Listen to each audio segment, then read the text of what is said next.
Some mornings in Los Angeles don't begin with sunlight. They begin with evidence. A couch, two bodies too close to pretend nothing happened. Will Spencer opening his eyes beside Melissa Dillon, trapped in that brutal silence between desire and consequence.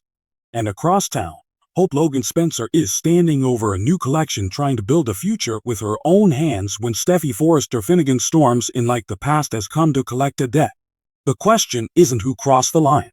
The question is why everyone in this story suddenly needs someone else to pay for the pain they've been carrying. Was Will looking for comfort, or did Dylan just become the mistake that destroys his chance with Electra? Is Hope finally free, or has she just started a war her family can't survive? And when Steffy walks into Logan demanding accountability, is she protecting Forrester or proving Hope was right to leave? I'm Adam, and this is Buzz Delight. If you love soap storytelling that looks beneath the kiss, beneath the slap, beneath the family feud, take a second to like, share, and subscribe, because in this world the quietest morning can become the explosion nobody saw coming. Will Spencer wakes up in the kind of scene that never stays private for long. Melissa Dillon is there with him, close enough to make denial almost useless. And yet the room refuses to answer the one question everybody will soon be asking. How far did it go? The show leaves just enough ambiguity to make the truth dangerous. They are still wearing most of their clothes, but emotionally something has already been undressed. Friendship has been crossed. The safe little boundary that kept Dylan in one category and Electra Forrester in another is gone. And that is where Will's real problem begins, not with passion, not even with regret. His problem is timing, because Dylan did not walk into an empty heart. She walked into a heart still occupied by Electra, and that makes the morning after feel less like romance and more like evidence in a case he has not even realized he is on trial for. Will's surrender to Dylan's kisses did not happen in a vacuum. It happened in the middle of rejection, confusion, family tension, and wounded pride. That matters because soap affairs rarely begin with a clean decision. They begin when someone feels abandoned, when someone feels unwanted, when someone mistakes being comforted for being chosen. Dylan may have offered warmth in a moment when Will felt cold, but comfort has a way of becoming a claim. And now, whether she planned it or not, Dylan has become part of Will's story in a way Electra will not be able to ignore. That is the cruel genius of this situation. Even if nothing more happened than kissing, closeness, and a night spent tangled in unresolved emotion, the damage may already be done. Electra does not need a full confession to feel betrayed.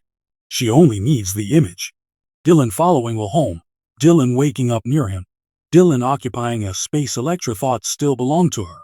Sometimes the uncertainty hurts more than the truth, because uncertainty keeps replaying in the mind with 100 different endings. And then there is Wyatt Spencer stepping into the role of brother, observer, and accidental love doctor. Wyatt knows enough about Spencer men to recognize when a romantic mess is about to become a family problem. When he starts asking questions about Will's love life, it will not just be curiosity, it will be diagnosis. He is going to look at Will and see the panic behind the charm, the confusion behind the bravado, and the one thing Will may not be ready to admit. He wants Electra back, but he may have just handed her the perfect reason to walk away. Will is now facing 3 bad choices. He can minimize what happened with Dylan and risk looking dishonest. He can tell the truth and risk losing Electra completely, or he can hide behind confusion, which may be the most dangerous choice of all, because nobody trusts a man who cannot name what he feels, especially not in a family feud where every private mistake becomes public ammunition. Dylan, meanwhile, becomes more than the woman who was there. She becomes the holder of the narrative. If she tells Electra the story first, she controls the temperature of the wound. She can make it sound innocent, intimate, music, humiliating, or victorious. And if Dylan chooses to gloat even slightly, the damage could be irreversible. Because Electra is not just a heartbroken young woman, she is a Forrester. She comes from a family where pride is practically genetic, and humiliation does not simply get absorbed. It gets answered. That is why Dylan's position at Forrester Creations suddenly becomes so combustible. She is not merely a romantic rival. She is connected to Electra's professional world, too. An assistant is supposed to protect your day, not invade your heartbreak. If Electra decides Dylan cannot work beside her anymore, it will not just be revenge. It will feel like self-preservation. How do you sit across from someone who may have turned your private pain into her personal victory? But if Electra pushes Dylan out, the situation grows larger. A broken romance becomes a workplace scandal. A jealous confrontation becomes another spark in the Forrester-Spencer fire. And Will, who may have thought the worst part was waking up confused, could soon discover the worst part is watching two women turn his weakness into a battlefield. That is the thing about this chapter. Everybody is trying to reclaim power from someone who made them feel powerless. Hope Logan Spencer is doing it at Logan. When we find her working on her next collection, this is not just a designer sketching fabric and silhouettes. This is a woman trying to reconstruct her identity after being made to feel like her dream could be paused, judged, controlled, or taken away by people who claimed to know what was best for her. Hope for the future was never just a fashion line. It was her name, her mission, her moral brand, her proof that softness could still have authority in a ruthless industry. So, when Steffy arrives, the confrontation is not really about a collection. It is about ownership. Steffy sees Hope's departure from Forrester Creations as abandonment.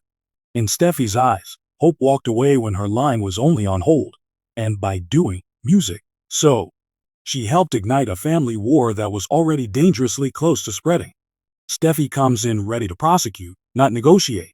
She wants Hope to admit she played a role in the chaos. She wants responsibility. Maybe she even wants remorse.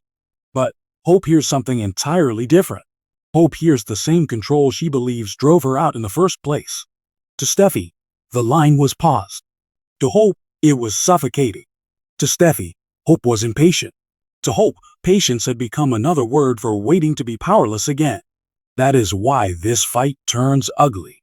Not because one woman is completely right and the other is completely wrong, but because both of them are carrying a piece of the truth like a weapon. Steffy is right that Hope's move has consequences. Families are splintering. Brooke is hurt.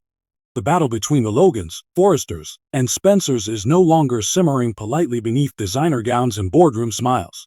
It is out in the open now. Hope leaving Forrester did not happen quietly. It sent a message.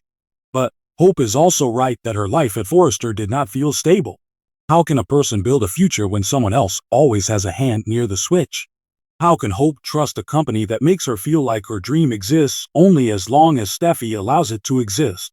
That is the emotional wound beneath her defiance. She is not simply saying she wants a different office. She is saying she wants to breathe. Katie Logan Spencer understood that before almost anyone else. Katie did not just encourage Hope to leave. She offered her a different kind of room, a place where Hope could stop asking permission.